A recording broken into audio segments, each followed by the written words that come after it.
Hey, it's Ian McKay, and I am still really pumped from last episode, so you probably see a bit of that in this Q&A.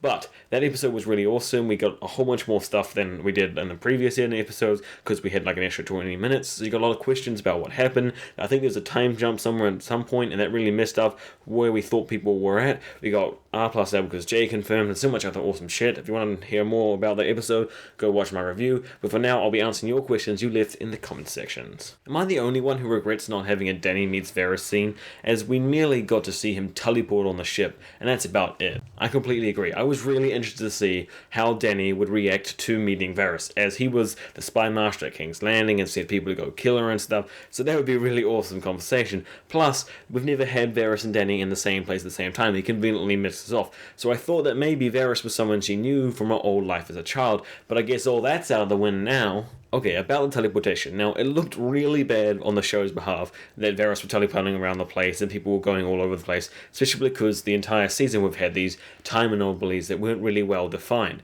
And they did the same in this episode. We really didn't know when the time jump happened. We're just like, how did they get there? This is really confusing because it happened at different points for different storylines and stuff, but there was a very significant and important time jump somewhere in this episode. We had Varys going from Dawn with all the Tyrell and Marta ships back to Marine, and that time Dany had to board all these ships and prepare and fix up Marine, so that made sense. The North took over Winterfell and got all the people there, and managed to call in all the other Battermen like the Mandalese and stuff like that who didn't arrive, so they had to time to get their forces and their people and get them to Winterfell, so that was that time jump. And then we had the giant time jump between Aria leaving Braavos and coming to go kill Walder Frey. So all of those roughly kind of made sense, except for Cersei's time jump, because get all the Tyrell ships and the armies and that kind of stuff, and the Dornish ones, sort out the agreement, get Varys there, travel all the way back to Marine with them to hatch up with Dany, would take a lot longer than Cersei sorting out some basic things in King's Landing to get her coronation. Pretty much all the confusion just came from that they didn't really clearly define any time jumps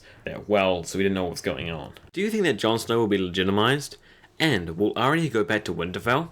If you think about it, Lyanna Mormont kind of just did legitimize Jon.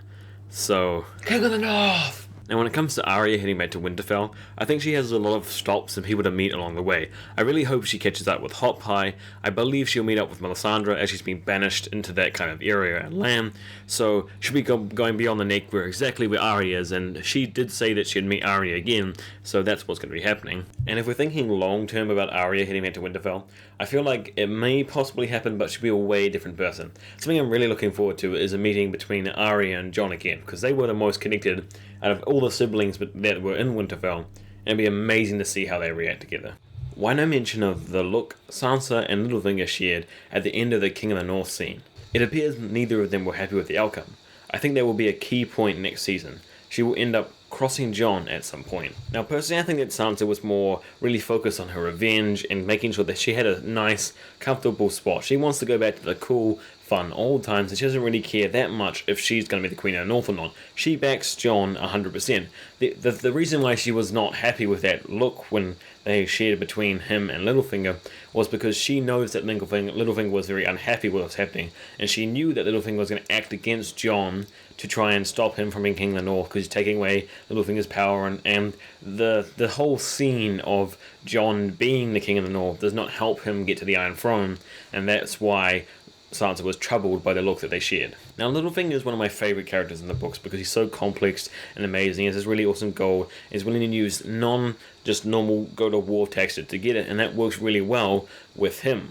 But I feel like he's losing too much because he's bidding on Sansa, he's bidding on Jon and stuff. He's using his personal love life and these other things that really interfere with his grand plans. It's putting him in a bad position. If he just stood back in the Vale, helped out when he needed to, swept in, killed Sansa and Jon and his entire army, as well as the rest of the Ramsay's army and stuff, put himself in a better position. If Sansa was more submissive and he had something else he could use, he'd be in a lot better position than he is now. At the moment, his Vale people are on a tender string only through Robb and Aram, and the North people are completely going for Jon now, so if Jon doesn't like him, he loses all his armies, all his control, everything he's worked for. So that's going to be a really tough conflict between Jon, him, and Sansa somewhere in the middle. I think Cersei knew that if Tommen saw everything, he would commit suicide.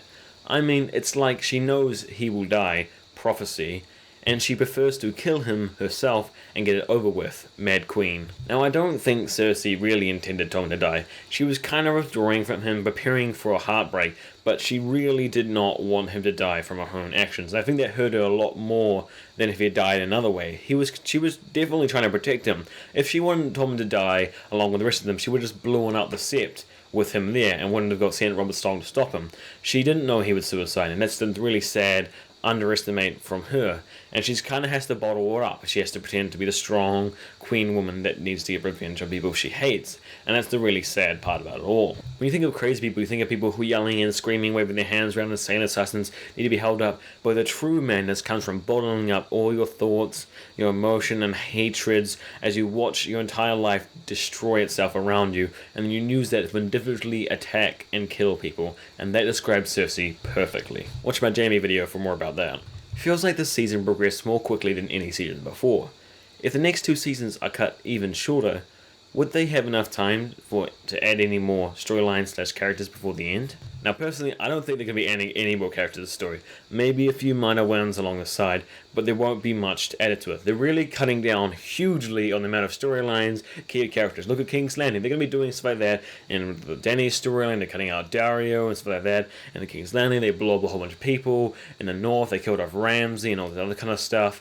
And with Littlefinger, really bringing it all in. So a lot of the huge, vast cast that they had before has been narrowed down so the game can be played with a smaller group. This means we're hitting in the end game. Now, I've said constantly over and over again, this show could be so much better if they just gave us more time and developed these other side storylines and took their time about it. But clearly they're thinking they want to wrap this up in 2 seasons, 13 episodes, and that's what they're doing. At this rate we're getting right now, they probably could actually do it, especially with the last 2 episodes we got. They really accelerated the storyline. Everything's going to be so much more faster. It's concise. It's going to be a whole bunch of the characters that were so far away, had so many different characters between. The ones that are being narrowed down and left will start interacting in ways we've never seen before, and it's going to be absolutely amazing to see how it all turns out.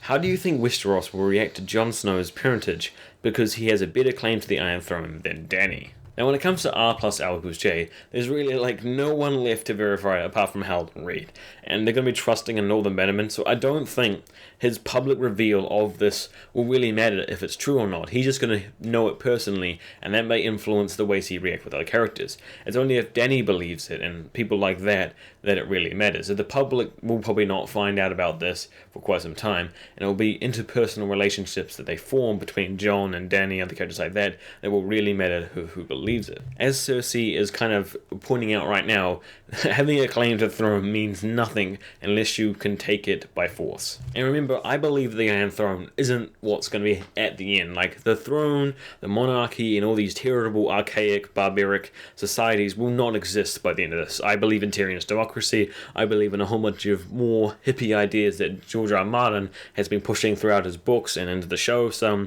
and that's going to be the end game for this entire thing. So if you want to look at Season 8, Season 6, those kind of things, it's going to be a whole bunch of moral pushing and changing of cultures and people to fit into a more realistical and capable life that's more modern, more better for every single person, and the old will be gone and the new will replace it, just like what Kaiden said in the last episode we got. I really enjoy your videos, but now that Season 6 is over, will you be doing more videos between now and Season 7? Okay, that's a really good question. Now, between now and Season 7, I'll be doing a lot of Game of Thrones content with new series about theories and predictions and things like that. I'll talk a little bit more about that soon, but the main thing is I won't be just doing Game of Thrones. I want to do some Viking reviews or some Viking videos, but it won't overflow the Game of Thrones. It'll be still mainly Game of Thrones for quite some time, so don't worry, but I will be doing a few of this TV series and that TV series in between, just to make it so I don't have too much of a lack in content.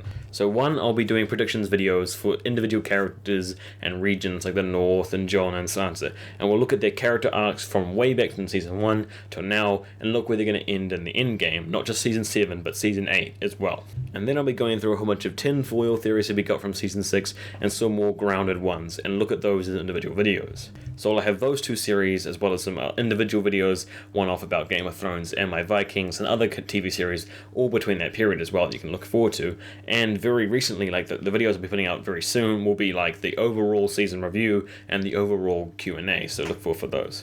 So that's pretty much it what I'll be doing for that time period. I really hope you guys enjoyed this video and the whole bunch of videos I've been putting out during Game of Thrones period, and I hope you stay with me because YouTube channels like mine and a whole bunch of other people's is so much more important in the off seasons because you need that Game of Thrones hype, you need that daily dose, you need all that kind of good shit to keep you going in between the great seasons. Also, I hope Winters come out at some point, even the end of this year or next year, and that would be really awesome to break down. So other than that, thanks for watching and subscribe.